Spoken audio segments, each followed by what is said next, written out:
always thought there was a chance of me following a guy named Rocco at a meeting, but I never thought it would be Primerica. It would be the local Unico club or something. But it's been a long time since I spoke at a Primerica event. The last time, Tony Legato was about 170 pounds. Jim Penn had hair.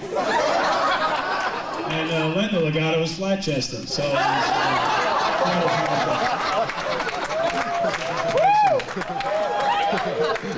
actually, none of those things were ever really true. You know, quickly, you know, I started in 1988. I was a 21-year-old kid. My job that I was doing was not very attractive. I worked in the Hellmann's mayonnaise factory. How many of you heard of Hellmann's? Yeah, do you eat it? Let me tell you a couple things about that. I used to work the midnight shift, midnight to 7, and I'd go in after several hours of mayonnaise jars running through machines. I mean, you know what would happen, right? A couple of jars would break, more than a couple, maybe like 300 or 400 jars per hour would break, and it would go all over the floors, all over the machines, and all over everywhere. And guess whose job it was to clean that up? I was a mayonnaise scraper. That was what I did for a living. So when a guy came to me and told me that there was this company that could make a lot of money, I mean, I didn't care what it was. You understand what I'm saying? I mean, if it was scraping ketchup, I would probably look at it. It was a step up for me, you know? It didn't matter what it was. So when I saw this, it was just a no-brainer to get involved in it. I got started out quickly. I had some good success in '88. I became licensed in January, and I became a vice president in July.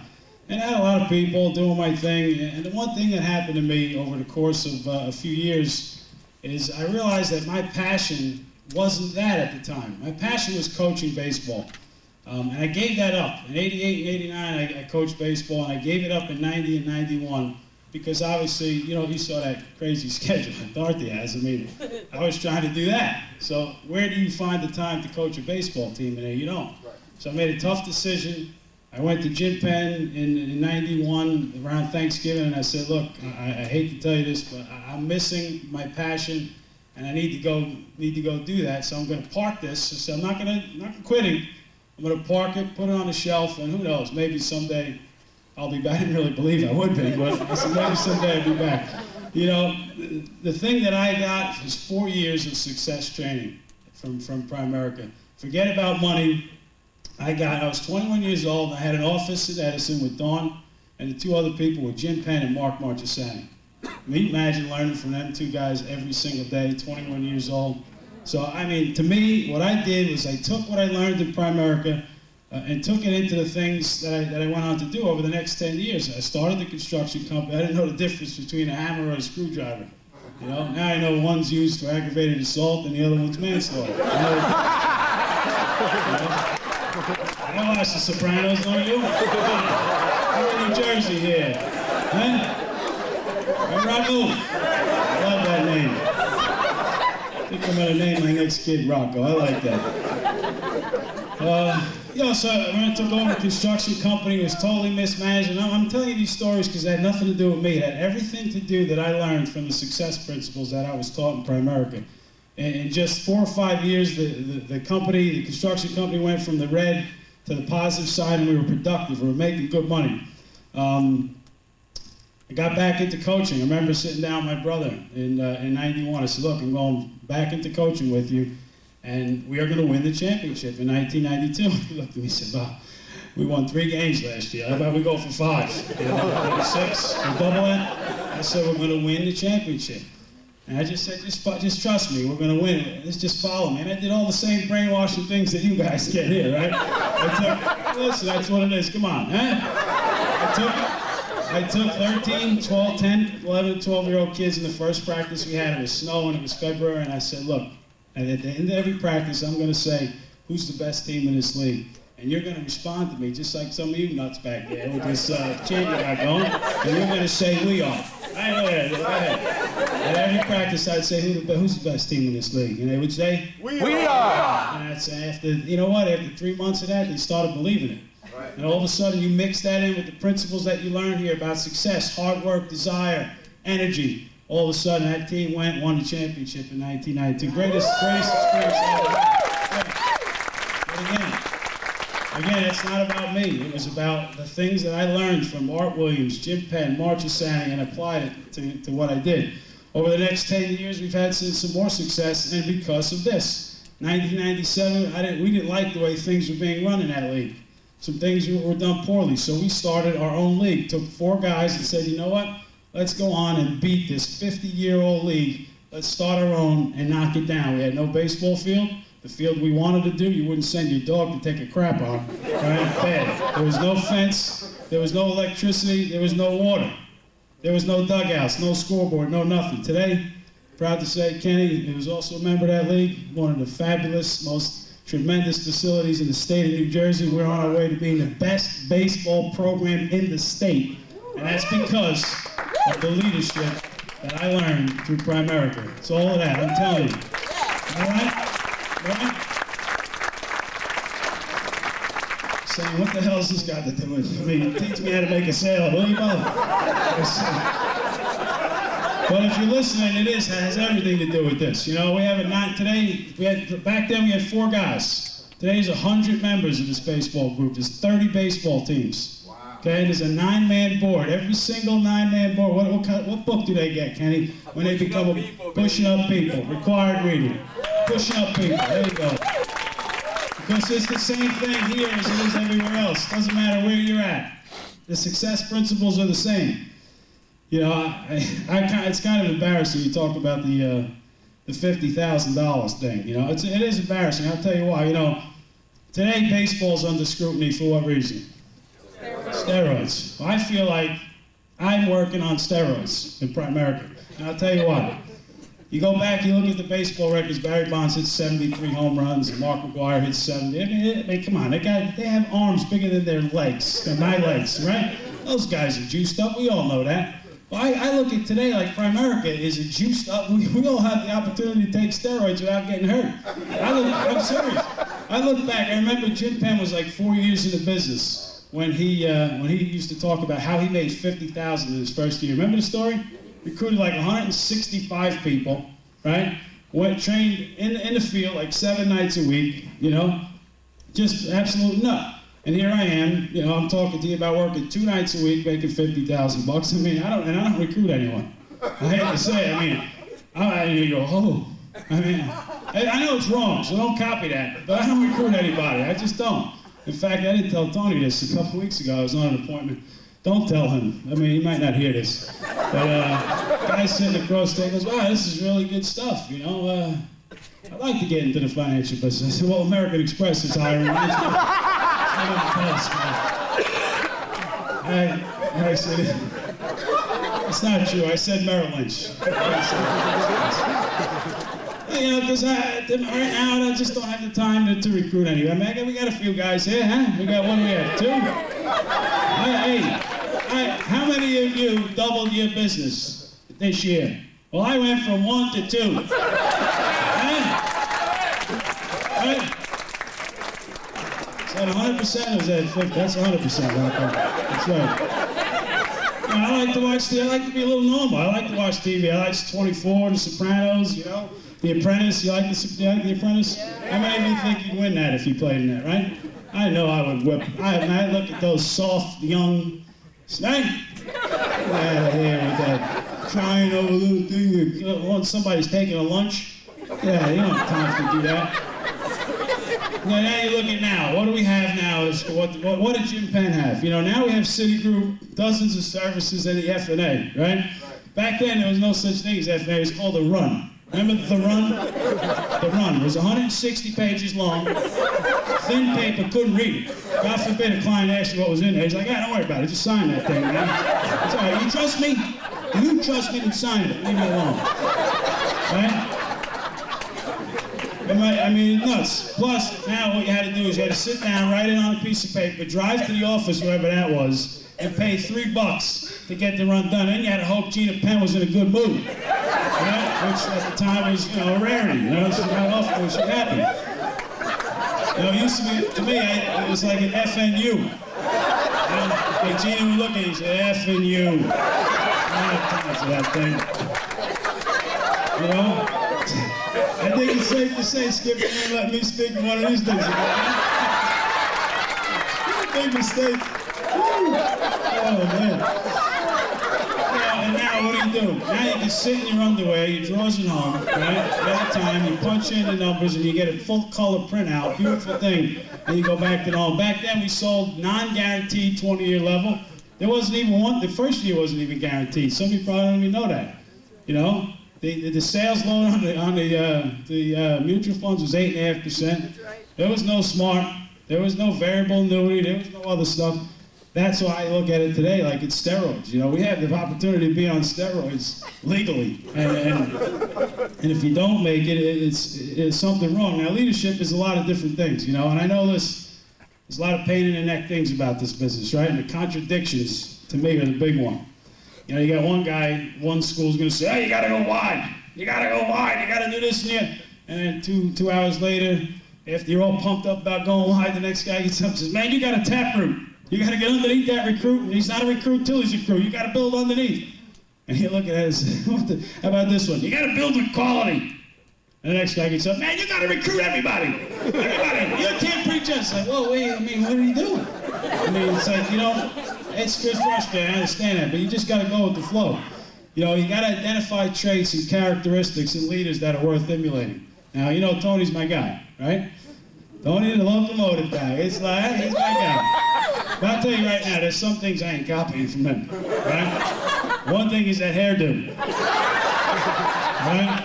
I don't have the money to buy half a gallon of Crisco every month. You know, he's also, I mean, he's a woman. I mean, you watch a movie with this guy, it's sickening. It's like I have two wives.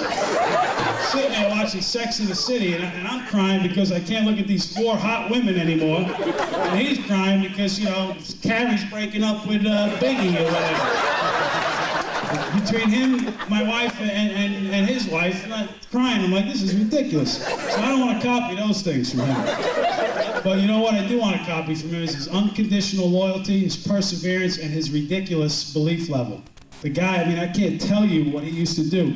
I mean, I was out of the business for 10 years, and I did all the continuing ed, I kept it up, but I didn't want anything. I didn't want to hear anything about it. He would call me like once a week, "Bob, you got to hear about the new compensation package. I mean, it's unbelievable." I mean, "Yeah, well, great, you know." All right. He drives to my warehouse in Somerset with a car that had 3 wheels, and he's telling me about how great this thing is, and I'm like, "Leave me alone, will you please?" You know? And you know, you need to know every phase of the business, you know, or unless in Tony's case, you have Dawn that does that for you. But don't listen to people that tell you differently about knowing every phase of the business, because you do. Unless you're just looking to make a few bucks part-time, if you want to make $1,000, $2,000 a month, you don't have to know everything. But if you want to make it big in any business, you have to get in and know all the phases of it. You know, I equate it to like the people that go to Atlantic City and play blackjack. Anybody play blackjack? Yeah? You ever sit down with the guy next to you that has a pair of queens and he splits them? Yeah.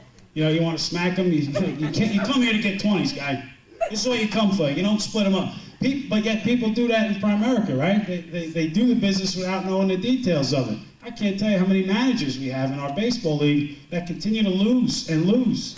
And they wonder why. It's because they don't teach the right thing. Well, I have 6 practices. If you're teaching the wrong stuff, what good is the 6 practices? They're actually hurting you. So you need to know the business. You know, you need to be passionate, but not phony. And I love that thing that you just showed with the. My first training sale was a death claim. My girlfriend's father was my first training sale. I had a baseball hat on, I had sweatpants, and the agent came over the house and tried to convince her that $25,000 was better than $50,000. And after a couple hours with me, that dude walked out of the door. Right? And I didn't know anything. By the way, I wasn't even licensed yet. I wasn't licensed, but I was there. You know, you can't do that, by the way, new people.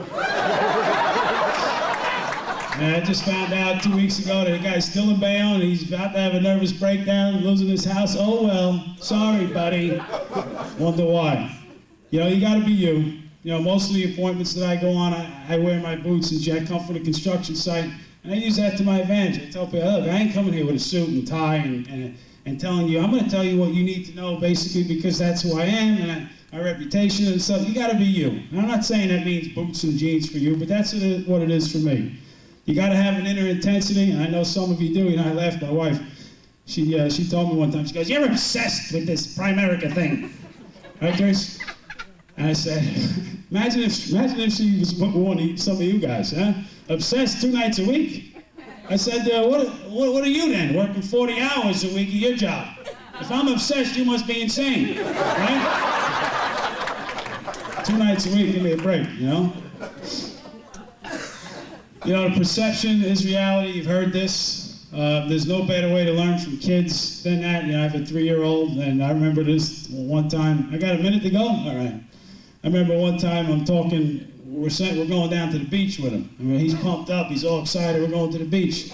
And then, you know, the day comes where we're going, and we start backing up, and he's like, yeah. He's like, where you going? She says, we're going down the shore. And he started to cry, and I'm saying, what's wrong with this nut? What is wrong with your kid, I'm saying? What is wrong? 2 days he wants to go to, now he's, and I realized that because we said the shore. He didn't know that was not the beach. So how many people, I'm saying this because, you know, what are your people and your clients, what they're hearing you say might not be what you're saying, you know. You might be saying to your recruit, man, I believe in you, and you could do well, but they might be hearing, boy, you're desperate, and, you know, you're fluffing all over me. You have to be careful of the things that you say. You follow me or no? Am I right here? I'm going to finish up, I promise. I only got a couple more things. Leaders are never satisfied. You know, there's always next. You know, we have a saying, I take the 15-year-old kids in my tournament every year, and we go traveling to Hudson County, which is good baseball. And after every win, I let them celebrate, shake hands, and do their thing, and then we go back into the dugout. And the first thing I say to them, I say, what does this mean? And they say the different word for crap, right? And the point is that the game is over, it's won, there's another one tomorrow. And that's the way you have to be, you know. You can't celebrate, Dorothy, and you know this. You celebrate a great month, and before you know it, halfway through, and you got nothing going the next month, and you're like, man, everybody forgot your name, right? No matter what you did last month, it's what you're doing right now. It always has to be next. Celebrate a sale you close on the drive home, but on that drive home, at some point, you need to be looking into the next one. You need to have your appointment book while you're driving. You need to get the ability to write down stuff while you're driving. You need to be thinking about multiple things. There's always a next, right? Am I right or wrong here, huh? All right, now you got to stick to your plan that goes hand in hand with leadership. You know, that's what they talk about. By the way, Tuesday I'm going to the Nets game. I won't be at the office. Tony just wanted to tell you that. You know, another story with my wife. You know, she wants curtains in the house now. You know, the curtains, everybody have, I mean, I'm from Bayonne. These curtains were like $5, you know, $5 a window. She comes with this price for curtains, and it's off the charts. And basically what I said to her, I'm done, I know. I'm finishing up with this one then. I said to her, you know, my plan is I work Monday and Wednesday. I make to me, how I equate it into dollars, it's $500 a night is what I can earn. Now, sometimes it's more than that, sometimes it's less, but if I work 2 nights a week, I know that I will make $1,000 for that week. So I said to her, you want the curtains, you need to give me Thursday and Friday. That was it. That was all I said. It was a simple plan. Thursday and Friday. You need to put a monetary value on your nights in the field. If you're a regional leader, there's no way it shouldn't be that. You know, we get paid to socialize, right, Teresa? It's the other thing that you always say to me. You know, you socialize in this business. I said, well, we are social prostitutes. That's what we do. Am I right? And I'll end with this. You know, you want to be successful, be a successful leader. You need to be a head coach that cares. And you really need to care about your people. You know, the few people I have, you know, I love you all. And I would do anything for you, and I know that they would do the same for me.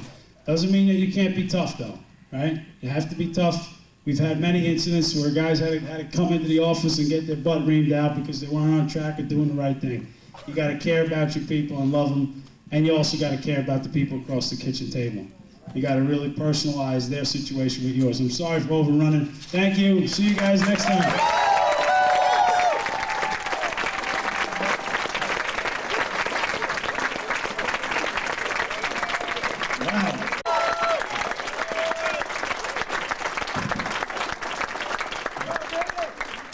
Morning. Morning. I'm a little nervous after the last talk, I just gotta tell you. He thought following Rocco was tough. I'm gonna be like the compliance officer over there. But that was all. Primerica allows you to be you, right? It really, I mean, he said a lot of things that were funny. He meant everything he said. I believe it, especially the hammer and the screwdriver thing. But it really does allow you to be you, and you can become totally successful without trying to be like someone else. You just have to be the best you can be. And I'm going to talk to you about having success here and what it takes if you're brand new, if you've been around for a while, if you're